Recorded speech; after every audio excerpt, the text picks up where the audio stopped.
Baik, terima kasih masih di Damai Indonesiaku. Di sesi ini sudah ada dua penanya, ada Ukti Fitri dan juga Pak Khairul. Terlebih kami persilakan terlebih dahulu Ukti Fitri untuk boleh berdiri yang insya Allah akan dijawab oleh Ustadz Kasif Her. Silakan Ukti Fitri. Bismillahirrahmanirrahim. Assalamualaikum warahmatullahi wabarakatuh. Waalaikumsalam warahmatullahi. Saya ingin bertanya Ustadz, mungkin salah satu cara yang terlintas oleh orang yang kurang mampu untuk bertahan hidup dari kemiskinan adalah berhutang. Nah, itu hukumnya berhutang dalam agama Islam bagaimana? Terima kasih. Assalamualaikum warahmatullahi wabarakatuh. Waalaikumsalam. Terima kasih. Silakan Ustadz Kasif untuk menjawab pertanyaan ini pinjol. Siap. Ya, izin Ustadz. Hukum pinjol ya, hukum menghutang. Ya, dalam Islam hutang itu boleh, tapi untuk kebutuhan yang benar-benar urgensi. Jangan mohon maaf beli handphone ngutang. Ya, pengen ganti handphone.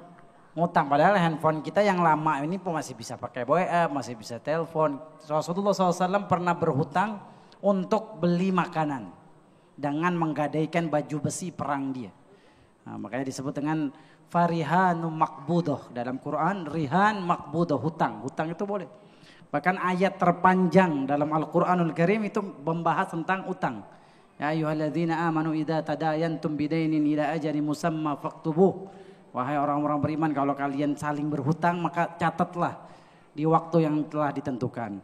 Dan orang muslim gak boleh bermudah-mudahan dalam hutang. Hutang harus itu jadi pilihan terakhir. Yang pertama adalah bisnis.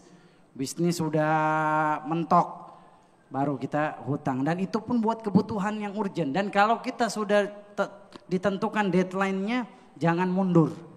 Kita ada uangnya untuk membayar, bayar. Karena ada hadis Nabi SAW, kalau kita menunda-nunda bayar utang, maka ini kezoliman. Matlul ghina zulmun, kata Nabi SAW. Menunda-nunda bayar utang adalah kezoliman. Dan kita nih yang melihat adalah saudara kita yang pengen ngutang, dan dia benar-benar buat kebutuhan hidupnya segera minjemin. Karena ada satu pintu surga, khusus Allah siapkan, Allah berikan bagi mereka yang suka gemar memberi hutang orang miskin.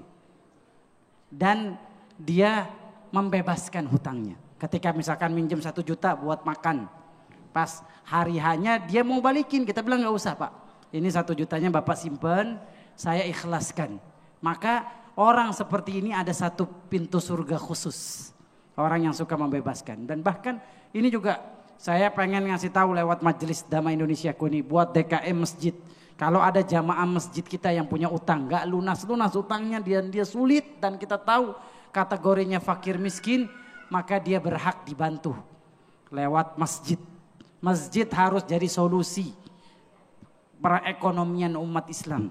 Ada umat Islam yang di masjid khususnya yang sholat, tapi dia kesulitan ekonominya, jangan sampai dia ngutang riba, jangan sampai dia ngutang ke rentenir, ngutangnya ke masjid. Nggak balikin gimana Ustadz? Nggak apa-apa, sedekahnya orang masjid.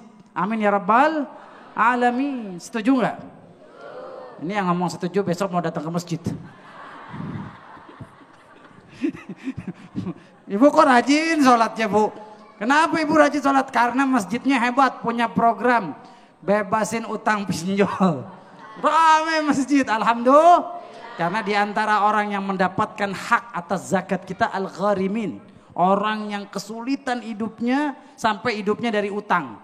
Sampai kata Bang Oma, gali lobang. Apa maksudnya tuh? Bayar utang dari utang. Ya, Rasulullah SAW bersabda, iyyakum wad-dain fa innahu hammun bil-lail wa ghammun bin-nahar. Jauhin kalian utang. Kenapa? Karena siang hari kesusahan, malam hari nggak bisa tidur. Orang yang kalau banyak utangnya 1000 jalan tinggal 1 jalan. Nah, rumahnya di Kodamar, utangnya di mana-mana nih. Utangnya sama orang Cepaka Putih, sama orang Rawamangun, sama orang Pulau Gadung, sama orang Bekasi. Waduh, semua diutangin.